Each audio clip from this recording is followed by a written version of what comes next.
الحمد لله نحمده ونستعينه ونستغفره ونؤمن به ونتوكل عليه ونعوذ بالله من شرور انفسنا ومن سيئات اعمالنا من يهده الله فلا مضل له ومن يضلل فلا هادي له ونشهد ان لا اله الا الله وحده لا شريك له ونشهد ان محمدا عبده ورسوله اما بعد قال الله تعالى في محكم تنزيله بعد اعوذ بالله من الشيطان الرجيم بسم الله الرحمن الرحيم ما كان محمد أبا أحد من رجالكم ولكن رسول الله وخاتم النبيين وقال تعالى وما كان لنفس أن تموت إلا بإذن الله وقال رسول الله صلى الله عليه وسلم اذكروا محاسن أمواتكم ومحاسن موتاكم اللهم صل على محمد وعلى آل محمد كما صليت على إبراهيم وعلى آل إبراهيم إنك حميد مجيد اللهم بارك على محمد وعلى آل محمد كما باركت على إبراهيم وعلى آل إبراهيم إنك حميد مجيد সর্বপ্রথম শুকরিয়া আল্লাহ পাক সুবহানাহু ওয়া তাআলার জাতের, তিনি আমাদেরকে একটি মোবারক আয়োজনে বসার তৌফিক দিয়েছেন। উপস্থিত রয়েছেন বাংলাদেশের কোটি কোটি মুসলমানের নয়নমণি শাইখুল হাদিস ওয়া আল্লামা মুহতারাম নূর হোসেন কাসেমি হাফিজাহুল্লাহ তাআলা। উপস্থিত রয়েছেন আজকে মাহফিলের সভাপতি মাওলানা জহিরুল ইসলাম সাহেব বরকাতুহু এবং আজকের এই দাওয়াতের আয়োজক যারা মুহতারাম মাওলানা আনিসুল হক আশরাফি, অনেক মেহমানের সাথে সাক্ষাৎ হয়েছে, অনেক বিদগ্ধ বক্তারা এখানে আলোচনা করেছেন।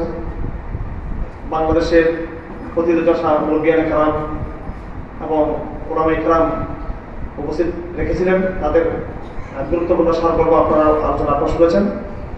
এখানে মুরব্বিরা রয়েছেন, মুরব্বিদের সামনে কথা বলা আসলে বেয়াদবি, এই জন্য আমি খুব সংক্ষেপে ওনাদের বক্তব্যের ভূমিকা স্বরূপ দিয়ে একটা কথা বলে আমি আমার আলোচনা শেষ করব। আজকে যার স্মৃতিচারণে আমরা একটু সভাপতি হয়েছি, তার মধ্যে একজন হলেন, আপনারা দেখতে পাচ্ছেন নিশ্চয় ব্যানারে, শাইখুল ইসলাম আল্লামা আহমদ শফি রাহমাহুল্লাহ তাআলা, বাংলাদেশের মুসলমানদের আমির মুসলিমিন, এবং আরেকজন আপনাদের এই এলাকার, আমাদের এই এলাকার কুমিল্লার স্বনামধন্য ব্যক্তিত্ব হযরত মাওলানা আশরাফ আলী রাহিমাহুল্লাহ তাআলা শাইখুল হাদিস। এখানে আসলে খুব লম্বা আলোচনা করার সুযোগ নেই, দু একটি জরুরি পর্যবেক্ষণ, খুব জরুরি তফসিল এবং তাজজিয়া এখানে করা দরকার। আল্লামা আহমদ শফি রাহমাহুল্লাহ তাআলা, তিনি আমার উস্তাদ ছিলেন। হযরতের কাছে আমি 94 সালে নসাই শরীফ পড়েছি। এখানে আমার সাথে আমার আরেকজন সহকর্মী এখানে রয়েছেন, আমার সহপাঠী হযরত মাওলানা মুফতি জিলানী, কুমিল্লার তরুণ প্রজন্মের নক্ষত্র, তাকে আপনারা দেখতে পাচ্ছেন, মঞ্চে তিনি রয়েছেন। আমরা একই সাথে 3 জন হুজুরের কাছে আমরা হাটহাজারী মাদ্রাসায় দারস নিয়েছিলাম। তার মধ্যে হযরত মাওলানা শাইখুল হাদিস আব্দুল আজিজ রহমাতুল্লাহ আলাইহি, তিনি আমাদেরকে বুখারী এবং তিরমিজি পড়িয়েছিলেন।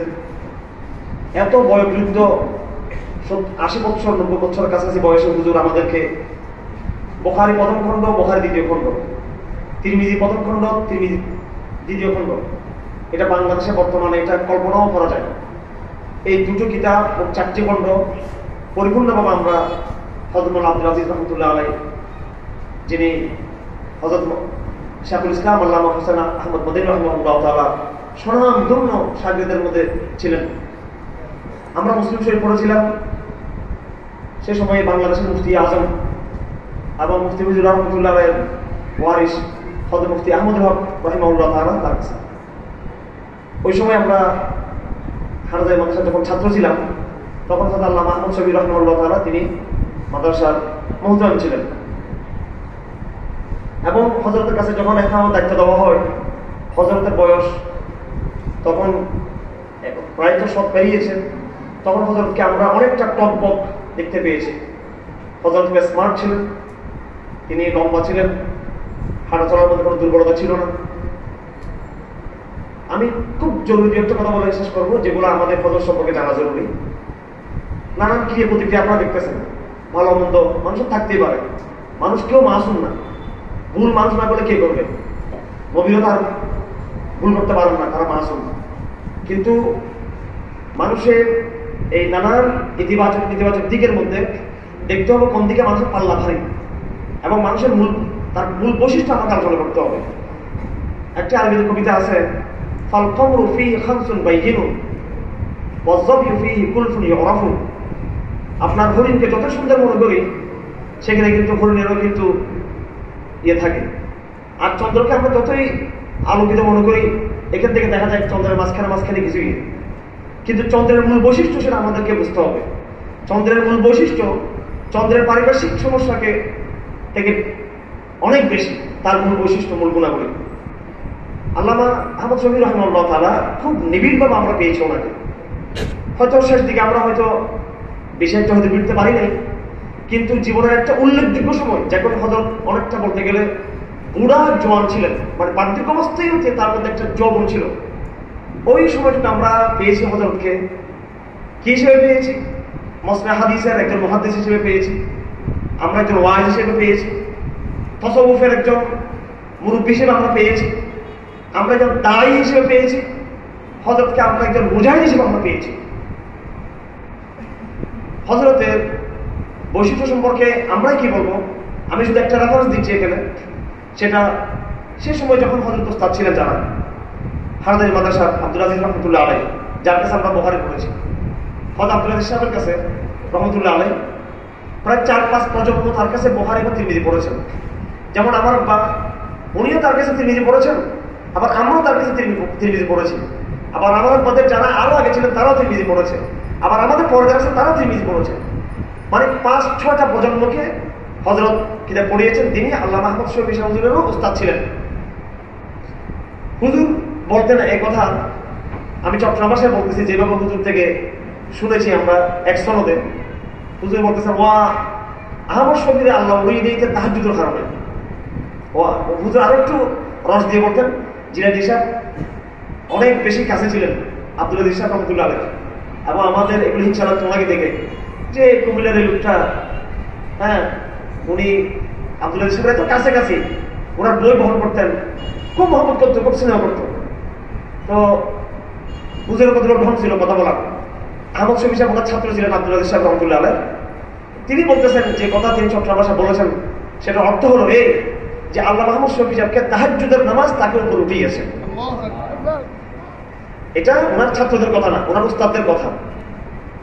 আমরা যখন 13 সালে আল্লাহ আহমদ শফির উত্থান আমরা দেখেছি, অনেকেই আমরা এটাকে রাজনৈতিকভাবে বিবেচনা করেছি, কিন্তু আমরা যারা কাছে ছিলাম আমরা জানি আসলে এটার পিছনে মূল যে শক্তি ছিল একটা আধ্যাত্মিক একটা শক্তি ছিল, যার মধ্যে বেশিরভাগ এই অবদান ছিল ওনার তাহাজ্জুদের সালাতের। এখন আপনি বলবেন সেটা ঠিক আছে, হুজুরের এক জমানায় ছিল আর কি তাহাজ্জুদের নামাজ, যখন তিনি মুরব্বী হয়ে গেছেন সেই উসিলায় তিনি বড় হয়েছেন, এরপর কি অবস্থা সেটা আবার শুনেন। গত বছর ভোলার ঘটনা আপনাদের সবাই মনে আছে নিঃসন্দেহে, সম্ভবত 20 অক্টোবর বা হয়েছিল। আমরা ভোলার ঘটনা 3-4 দিন পরে হুজুরের কাছে দেখা করতে গিয়েছিলাম। বাহিরে হুজুর সম্পর্কে কিছু নেগেটিভ কথাবার্তা হয় যে হুজুর বিভিন্ন বিষয়ে, কিন্তু আমরা হুজুরকে যখন আমরা একান্ত আলাপ করতাম, অন্য কেউ যখন থাকতো না, তখন বাহিরে যা প্রচার হয় আমরা তার বিপরীত অনেক কিছু আমরা দেখেছি। ভোলার ঘটনার ব্যাপারে সেরকম। হুজুরকে দেখলাম প্রথমে যে ভোলার ঘটনা নিয়ে খুব টেনশন করতেছেন, আমাদেরকে দেখেই বলতেছেন, আমি বলেই ফেলি আমার ব্যাপারে হুজুরকে অনেক বিভিন্ন ভুল বোঝার কারণে হুজুর একটু আমার পড়িয়েছিলেন। সেই সময় আমি একটা পাশে বসছিলাম, সামনে অন্য মুরব্বীদেরকে দিয়েছিলাম। আমি দেখেছি হুজুর ওনাদের সাথে কথা বলে, পাশে আমি একটু বসেছিলাম। তো হুজুর ওদের গায়ে হাত দিয়ে বারবার জিজ্ঞেস করতেছিলেন যে ভোলার কি অবস্থা, ভোলার কি অবস্থা, ভোলার কি অবস্থা। প্রায় 40 মিনিট 1 ঘন্টা ছিলাম, পুরো সময়টা জুড়ে আমি ভোলা ভোলা ভোলা ভোলা করতেছেন। আর বাইরে প্রচার হয়ে গেছে যে এই সরকারের সাথে হুজুরের বিরাট একটা আদাব টাদাব হয়ে ঠয়ে হুজুর বলে দিয়েছে যেখানে কোনো আন্দোলন চলবা, যেখানে বাবার সঙ্গে ধরা শুরু করবা, এই জাতীয় কথাগুলো আসতেছিল। ওই সময় যাই হোক, এটা প্রসঙ্গত আসছে, ওই সময়টাতে হুজুরের খাদেমদের মধ্যে কিছু খুব ঘনিষ্ঠ আমাদের ভাইয়ের আছে 2-1জন। তার মধ্যে একজন কুমিল্লা এলাকারও একজন হযরতের ছেলে সাহায্যতা বলে আছেন। তো তার কাছে জিজ্ঞেস করলাম যে হুজুর কিভাবে রাত্রে কিভাবে ইয়ে করেন, উঠতে পারেন কিনা, কিভাবে ওনার রাতটা কিভাবে কাটেন। তো উনি সে ছেলেটা বললাম, আমার খাদেমরা বললো যে উনি ওই সময় উনি তাহাজ্জুদের নামাজ একদিনও ছাড়েন নাই। ওই সময় আমাদের আব্দুর রহমান চৌধুরী সাহেব ছিলেন, তিনি আমার জেঠা শ্বশুর। আপনারা জানেন এই এলাকাটা কিন্তু ফজলুল কাদের চৌধুরী শ্বশুর বাড়ি, ঠিক আছে? এই আপনারা হয়তো অনেকে জানেন না, তো ফজলুল কাদের চৌধুরী, আব্দুর রহমান চৌধুরী, হাবিব রহমান সাহেব, ওনারা আমাদের আত্মীয়, আমাদের বৈবাহিক সূত্রে। তো কুমিল্লার সাথে যেন আপনাদের একটা সম্পর্ক আছে আমাদের, এটা আমাদের ভাইদের শ্বশুর বাড়ি, এটা সে হিসেবে আমরা সব তাল তো এই জাতীয় সম্পর্ক আমাদের সাথে আমাদের। এখন আব্দুর রহমান চৌধুরী তাকে বলতে হুজুরকে বলতেছেন, হুজুর আপনার তো রাত্রে ঘুম আসে না, তো আপনি ঘুম আসার একটা বৈজ্ঞানিক পদ্ধতি আছে, এটা 1 বছর আগের কথা মাত্র। বলতেছে আপনি এই 100 গণনা করবেন নিচ থেকে, উল্টো থেকে, 99, 98, 97, 96, 96, 95, 94, এইভাবে আপনি বলতে বলতে বলতে আপনি 50 যেতে না আপনি এক খরচ করতে করতে আপনার ঘুম চলে আসবে। এটা মনে হয় একটা বৈজ্ঞানিক পদ্ধতি, এটা নাকি এইভাবে করলে ঘুম চলে আসে। তখন হুজুর জবাব দিলেন যে আর গণনা করে আর রসুন করে আপনার ঘুম চলে গেল, রসুন পড়লে আমার ঘুম চলে আসে। তো যাই হোক আমার ভাইরা, বাংলাদেশে এখন নেতৃত্বের যে এই জায়গার ভিতরে আল্লাহ মাহমুদ শফি সাহেব হুজুরের যেটা বৈশিষ্ট্য ছিল, এই আল্লাহ পাক উম্মতের ক্রাইসিসের সময় আমাদেরকে আল্লাহ পাক একটা আমিরুল মুমিনিন আমাদেরকে দান করেছিলেন, একটা এমার আমাদেরকে দান করেছিলেন। আলহামদুলিল্লাহ এখন কিন্তু মুরব্বীরা নাই, কিন্তু এখনো সেই মুরব্বীরা নাই, কিন্তু মুরব্বীদের উত্তরসূরিরা রয়ে গেছেন। আমরা দেখতে পাচ্ছি এখানে আমাদের সকলের মুরব্বী শাহুল হাদিস আল্লামা মুফতি নুরুল হোসেন কাসমি হাফিজাহুল্লাহ তাআলা, যারা দেওবন্দের বিশাল আজিম শান সিলসিলার সাথে জড়িত। লাউলাল ইসলাম লাকালা মাশা মাশা, আমাদের মুর্শিদ হচ্ছে আমাদের ইসলাম। কওমিয়ত ছাড়াও তো জামাত ইসলামী আছে, সালাফিরা আছে, তাবলীগ জামাত আছে, কিন্তু কওমিয়তের প্রধান বৈশিষ্ট্য কি? আমরা অনেক সময় বলি আমাদের আকীদা সহিহ, আকীদা সহিহ সেটা পরের কথা, কিন্তু আকীদা সহিহ কেন হলো? কওমিয়তের যেটা প্রধান বৈশিষ্ট্য সেটা হচ্ছে আমাদের ইসনাদ, আমাদের সনদ। আমরা দেওবন্দের সন্তান, দেওবন্দ কাদের সন্তান আপনারা সন্তানে জানেন। এইভাবে আমাদের সনদ সালাফ পর্যন্ত আমাদের সনদ রয়েছে আলহামদুলিল্লাহ। প্রত্যেকটা বিষয়ে আকীদার লাইনে আমাদের সনদ সালফুস সালিহিন পর্যন্ত, তাসাউফের লাইনে আমাদের সনদ সালফুস সালিহিন পর্যন্ত, হাদিসের লাইনে আমাদের সনদ সালফুস সালিহিন পর্যন্ত, দাওয়াতের লাইনে আমাদের সনদ সালফুস সালিহিন পর্যন্ত, জিহাদের লাইনে আমাদের সনদ সালফুস সালিহিন পর্যন্ত আমাদের সনদ। এই সনদের ব্রিজ হচ্ছে দেওবন্দীয়। যখন এই দেওবন্দকে অস্বীকার করা হবে, আল্লাহ মাহমুদ শফিকে যখন অস্বীকার করা হবে, তখন এই সেতুটা ভেঙে যাবে আর আমাদের সাথে সালাফের সম্পর্ক ধ্বংস হয়ে যাবে। আলহামদুলিল্লাহ এখন যারা মুরব্বীরা আছেন, আমরা আশা করব যে আমাদের সেই ধারাবাহিকতা অব্যাহত থাকবে। বর্তমান যে মুরব্বীরা রয়েছেন, আমরা আশা করি, আমি একটা কথা এখানে বলবো, অবশ্যই বলবো, সেটা হলো দিন কখনো গরম গরম বক্তৃতা দিয়ে দিন কিন্তু চিন্তা হয় না। দিন শুধু 10 হাদিস দিয়ে দিন কখনো চিন্তা হবে না। বড় বড় আপনার তাবলীগ জামাতের খুরুজ দিয়ে দিন চিন্তা হবে না। দিন চিন্তা হওয়ার জন্য বড় একটা মৌলিক বিষয় হলো এমানা। মুসলমানদের মধ্যে যে ক্যারিজমেটিক যে লিডারশিপ, ক্যারিজমেটিক লিডারশিপ, এটা অনেক বড় জরুরি। এটা সমাজ বাস্তবতার দিক থেকেও আজকে এরদোগানের কথা অনেকে বলেন। কি বৈশিষ্ট্য এরদোগানের? ওনার কি বুদ্ধি বেশি, ওনার শক্তি বেশি? সেটা হচ্ছে তুরস্কের সমাজ বাস্তবতায় তার একটা লিডারশিপ প্রতিষ্ঠিত হয়েছে। অনেকে মহাদেব মোহাম্মদের কথা বলে, লিডারশিপ প্রতিষ্ঠিত হয়েছে। আর খারাপ নেতাদের মধ্যে আছে ইমাম খুমেনি।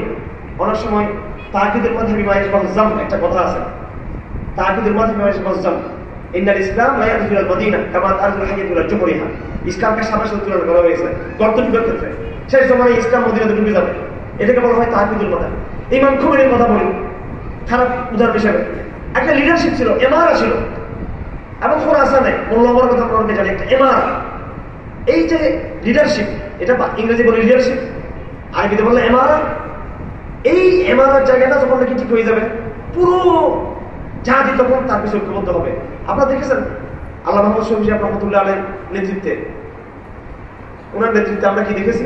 সালাফিরা, হানাফিরা, দেওবন্দীরা, গয়রে দেওবন্দী, এমনকি আওয়ামী লীগের নেতৃত্ব পর্যন্ত আমরা দেখেছি যে হযরতের নেতৃত্বে নাস্তিকবাদ বিরোধী আন্দোলন তারা কিন্তু সভাপতি হয়েছিলেন।